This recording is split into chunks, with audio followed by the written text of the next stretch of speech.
it's called public service for a reason. Government work is called public service for a reason because you're meant to go in there to serve the public. Now, I think that unfortunately that has been abused, over time, where people go in there for every other reason. People go in there because they want to milk the system and make money. People go in there because they're looking for connections or relevance or popularity or, a number of things aside from what it was originally designed for.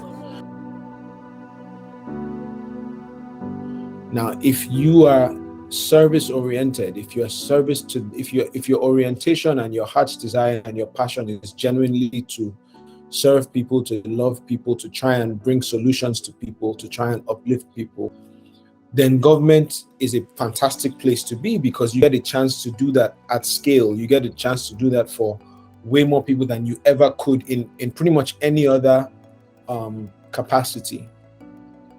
And so I think that's what makes it worth it. The potential for impact, the potential to be a blessing to so many more people, to an entire community or a constituency or a nation.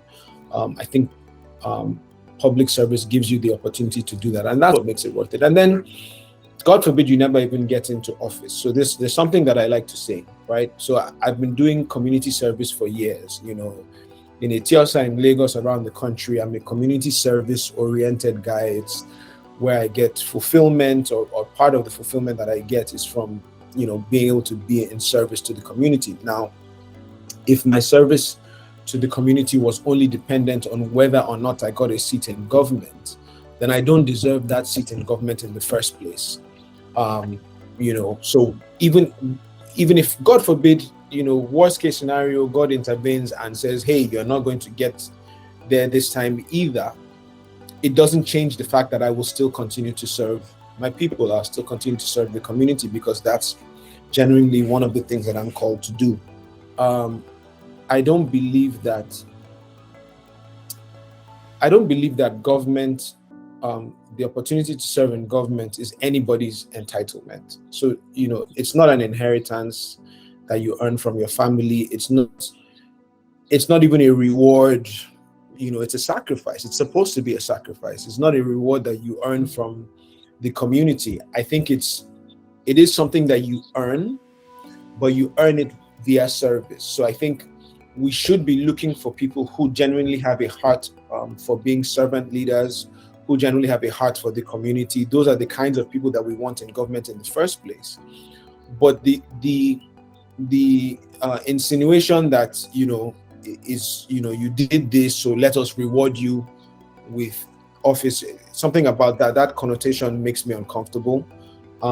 You are a member of the PDP. You were not a member of the PDP the first time you ran for office, except I'm mistaken, and you have run in the past that we did not know about. But the last time it was on the platform of please remind me of the party now. MDP, Modern Democratic Party. Yes, Modern Democratic Party. And I remember one of the general consensus among people who were witnesses to how you had handled your campaign and everything. They were like, you know what, man, Banky ran a good campaign. It's just sad that the party wasn't strong enough. Yeah. And that was just the normal, commentary. Then you moved into the PDP and you got the ticket. Initially, your supporters were scared when the whole drama and Maradona thing wanted to happen, where it was like you lost, then you didn't lose, then you're here finally. Mm-hmm. The platform itself has a number of issues. Nigerians will say you were in power for 16 years at the very top at the federal level. Mm-hmm. The PDP did some things that some people consider, or the general public considers good stuff. But again, they're saying you cannot remove yourself from the checkered history of the party. So how do you respond to that? They said the vessel is tainted, but you still chose to run under the platform. So how do you respond to that? Right. So my response to that is quite simple. I think that, first of all, people need to understand that in 2019, we had, I think it was 96 political parties. We had 96 political parties. We actually had, I think, about 73 people running for president, which, I'm sorry, is completely insane. And after those elections, INEC deregistered the majority of political parties. Now we're down to about 18, I believe. Yes, 18. So we MDP was one of the parties that was deregistered by INEC, so the party ceased to exist. However, even before that, honestly, MDP was, myself, and my very good friend BK Olateru Olagbegi. He was the chairman of the party, and he was running in Ondo State. I was running in Lagos, and that was it. It was pretty much me, my friends, family, volunteers, and the same thing for him in Ondo State. There really was no party. There was no structure. There was nothing else aside from these two, crazy candidates who wanted to attempt this thing. Right now, when the dust settles after INEC deregisters everybody, you then have to make a decision to say, okay, where do we go where we can accomplish two things? One, we can stay true to who we are, still fight for the values and the vision that we have and the things that we want to accomplish in office. But two, we have a genuine chance of gaining the structure that we need with like minds in that system to actually get into office, because ultimately that's the goal, right? People run for office, or people get involved in politics for many, many reasons. For some people, it's to raise their profile, it's to raise awareness. But in my mind, awareness is not a goal, awareness is a tool. So there are people who are running for office. You say you're running for an office, but you've not even been to the wards where you're running. You've not met with the people in the various parts of the community or the constituency. There are people who would say they're running for president, but you've not been anywhere. You've not spoken to the people, and you're maybe running more of a campaign just online on social media. The point being, we are really running for office because there's a genuine desire here to get into office to change things from within. Now, when it came to choosing the PDP, am I aware of the fact that people do feel in some instances very aggrieved by specific characters within the party over the years? Absolutely. I don't think, you can come in and say PDP has been a perfect institution. Nobody would say that. But with that being said, nobody would point to any institution that is a gathering of people on the face of this earth and say that they're a perfect institution. There's no perfect collection of people, because human beings are inherently flawed. We're imperfect. We have our issues. There's no perfect church. There's no perfect mosque. There's no perfect company. There's no perfect school. There's even no perfect family. There's no family where you will not find one or two people that don't have small brain touch somehow. In every, once you put a human beings together, you will never find 100% of people doing the right thing all the time, towing the same path, in agreement, in alignment. You will always have that mix of people because we're human. Now, what PDP is, and when people talk about the ideology of the party, PDP's ideology is democracy. It's a truly democratic party. Now, that can be good and bad, right? Because a democracy, it says, hey, the majority of people, or the will of the majority of people, is what should stand. Right? So if good people sit out the process and leave the majority of people to be bad or corrupt, or and those are the people that are in positions of influence, then the results will be less than satisfactory. However, if good people get involved in the process and start to say, hey, we need to get into this thing. Let's find other like minds. Let's work together. Let's do this thing together. We can change things. We can do things differently. We can do things better. Then the results stand a chance to be better. So my response to bring this response to a close is, this is what I'm saying. In essence, I'm not in the PDP to defend its history. I'm in the PDP to reform and redefine its future. If you even look at the history of the nation, if you want to just compare the performance of the PDP in power with other parties who've been in power, I think most people who are honest would acknowledge the fact that the PDP in power at the federal level did a much better job, So if we're calling a spade, we've been in a recession every year since 2015. In fact, the best year since 2015 is still worse than the worst year under the PDP. So yes, it's not a perfect institution, but don't throw the baby out with the bathwater. Let's get in there and start to fix things where we have an area of influence. 2015 to be precise. I still saw the video of you in 2015 rapping for Governor Ambode when he was running for office in Lagos State under the APC. That was a jam, by the way. That song, you were in the video for the song. So yeah, the question I want to ask is, people were thinking, or people were saying that, you know what, again, if Banky back to your earlier campaign, they were like, yo, if Banky wants to win, he could have just joined the APC, because they felt like you already had an in based on the fact that you were among the celebrities who campaigned for Ambode at the time. So they were like, you have an in, and if you want, this is the statement. If he wants to win, because they are looking at it from the angle of the party in power, it's easier for you to win and everything. So why didn't you just join the APC? I know you've talked about why you joined the PDP and everything, but I just want to clear this. Why didn't you just join the APC? It seemed like you had an in then. Yeah, I mean, I definitely, if I wanted to have an easy path into getting into government, I think I would definitely have gotten a much easier path into one position or another if I had joined the APC. I think for me, it's really a question of earning versus entitlement. And I feel very strongly about this. Now, I think when you look at the APC, especially APC in the Lagos side of things, it's unfortunate, but it's very factual that it's not so much a democracy as it's more, kind of Baba Sokwe politics, right? So yes, the primaries will happen, but it doesn't really matter what the people decide. It still, falls, at the feet of somebody to say, no, this is the way we're going, or this is the way we're not going. And, I from the way that I've raised and my background, I try to be a very respectful person.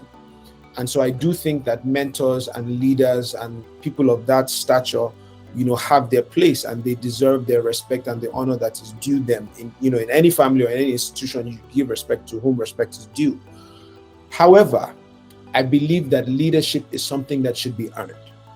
I feel like you should earn the right to lead. You should earn the right to serve. And in terms of our democracy and our politics, you earn it by going out and trying to gain the support of the people. The people should decide. It's a government of the people, for the people, by the people. The people should decide, yes, Abisola, we want you to represent us or to be in this position or that position. The people have to be able to make that call. Otherwise, we're not truly practicing a democracy. I don't want to be an imposed candidate. I want to be somebody that the people decide. Like, it's very important how somebody gets into office, because you're accountable to how you get into power. You're accountable to how you approach and the way that you gain access into government. You become accountable to that. So, for instance, if you don't need the support of the people, you don't need anything, and it's just Baba Sokwe, and Oga says this is where everybody goes. It doesn't matter what the people vote for. Then when you get into office, who do you become accountable to? You don't become accountable to the people, because you didn't need the people in the first place. You're accountable to the person that said, give this man the ticket. And I think that's one of the differences between myself and one of my opponents. He didn't win his primaries in 2022.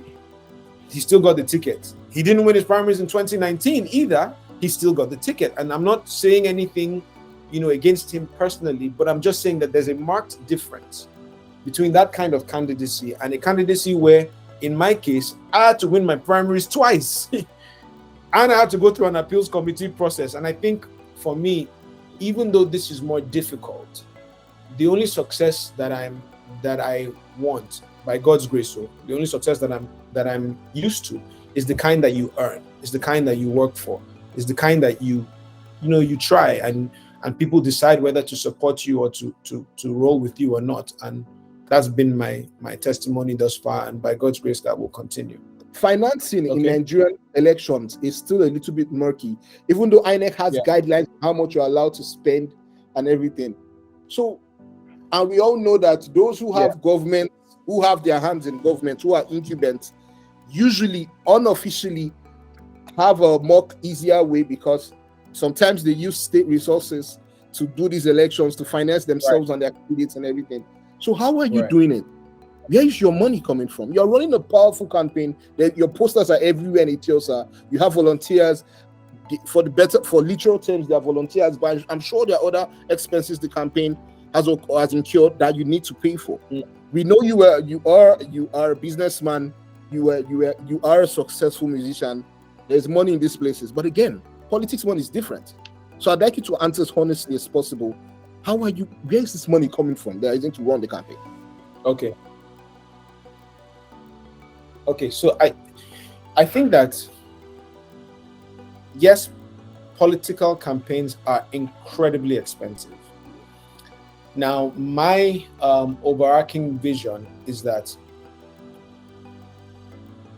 part of the problem we have in Nigeria is that many of us have sat out politics in our own individual chases for success. So we're in the private sector, we're either entrepreneurs or employees, and we're growing our careers or growing our companies, and we kind of focus on that path, and we ignore politics at our own peril.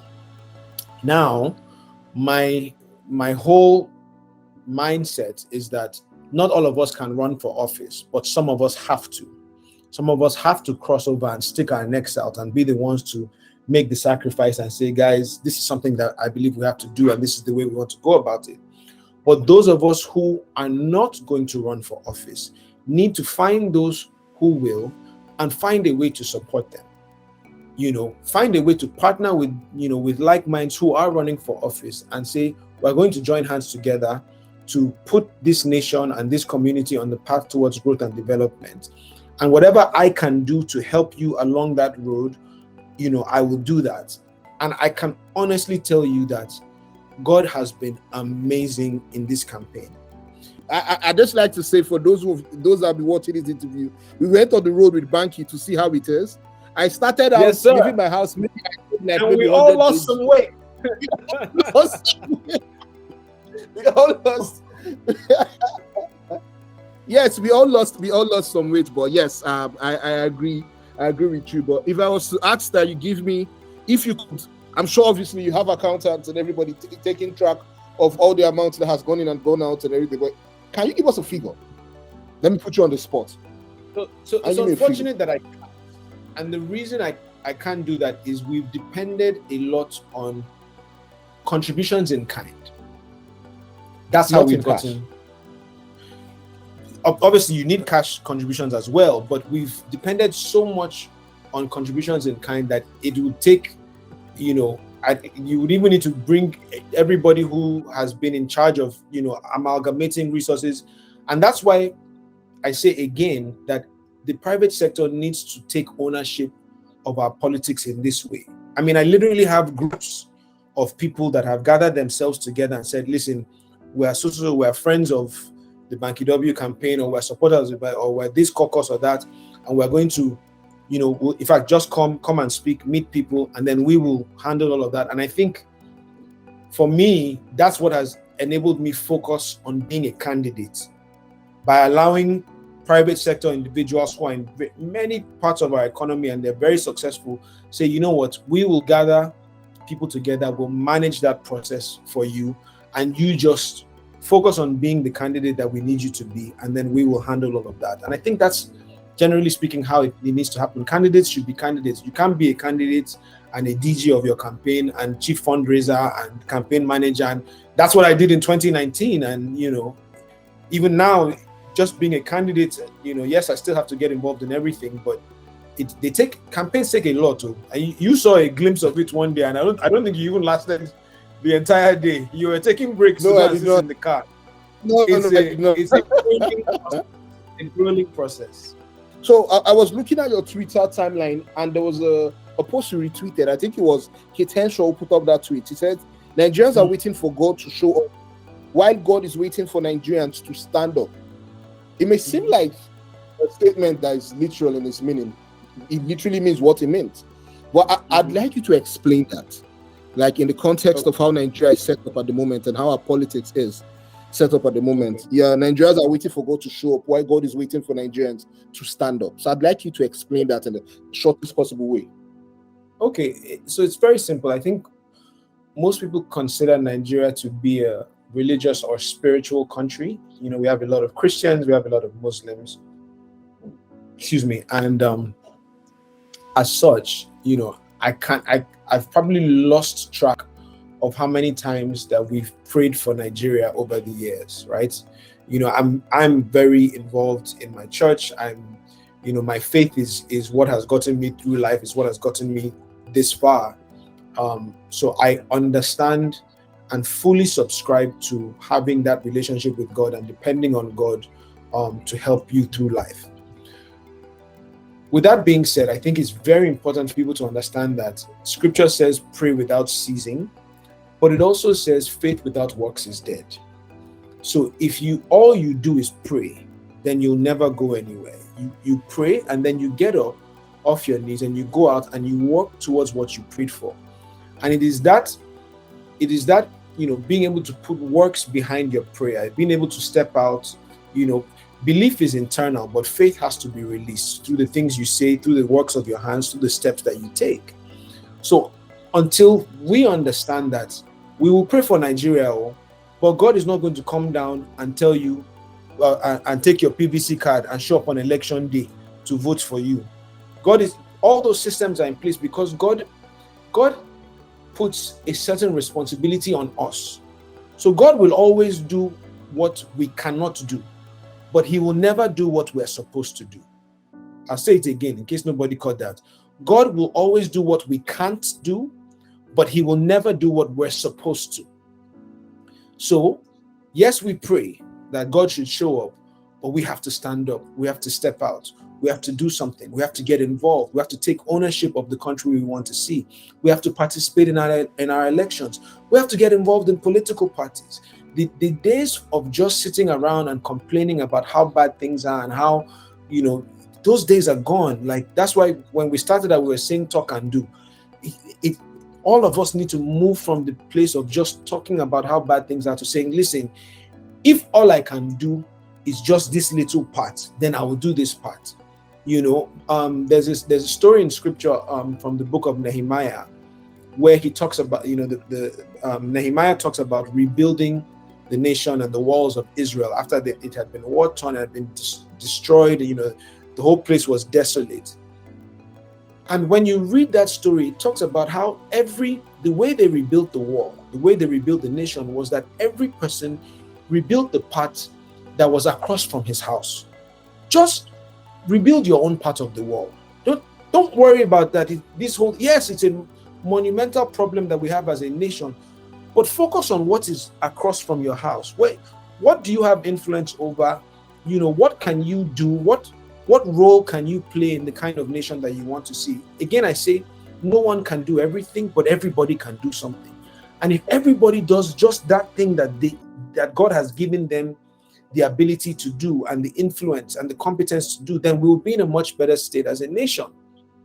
And so ground zero for me, it's not even step one. Step zero is be involved in our elections. Register to vote, pick up your card, show up on election day. If we just have enough people doing that, the game changes. They almost subconsciously try to imprint in our minds that, they're going to do what they want to do anyway. It doesn't matter whether you vote or, because that apathy is actually the real opponent. The more they can get, and when I say they, I mean corrupt politicians or whatever, can get people to be apathetic, to get people to say, it's not going to bother, I'm not going to show up. The more they can get that to happen, the easier it is for them to rig or to play funny games. Look, in Eti Osa in 2019, there were 337,000 registered voters in Eti Osa. 337,000.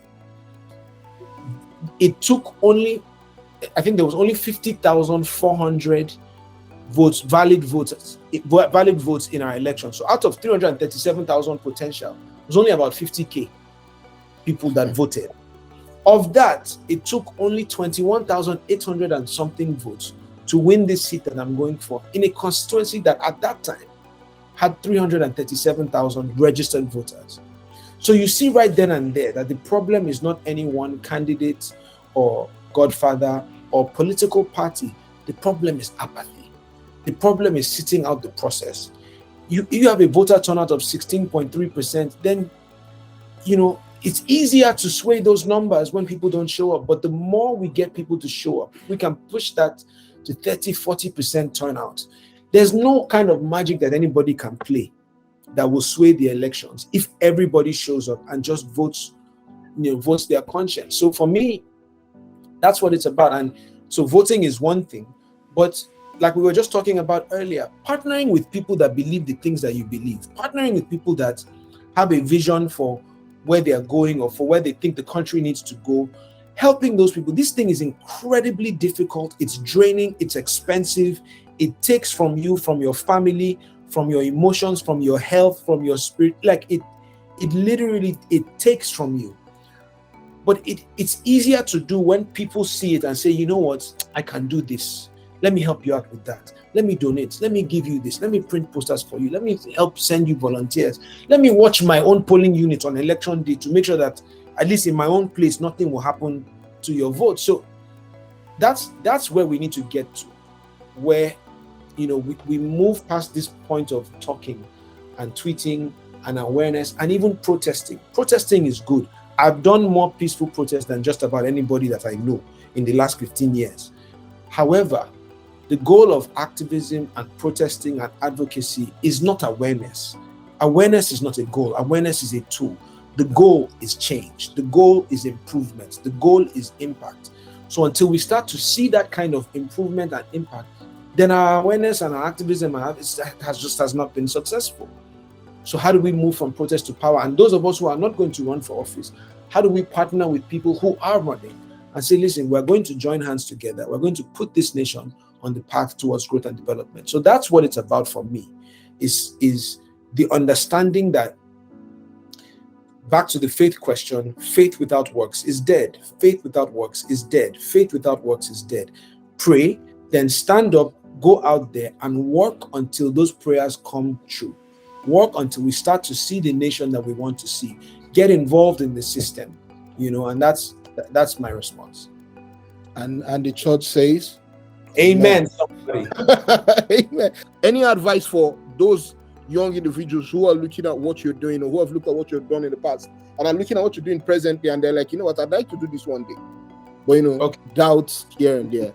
So as quickly as possible. Yes. My advice would be to dream big, start small.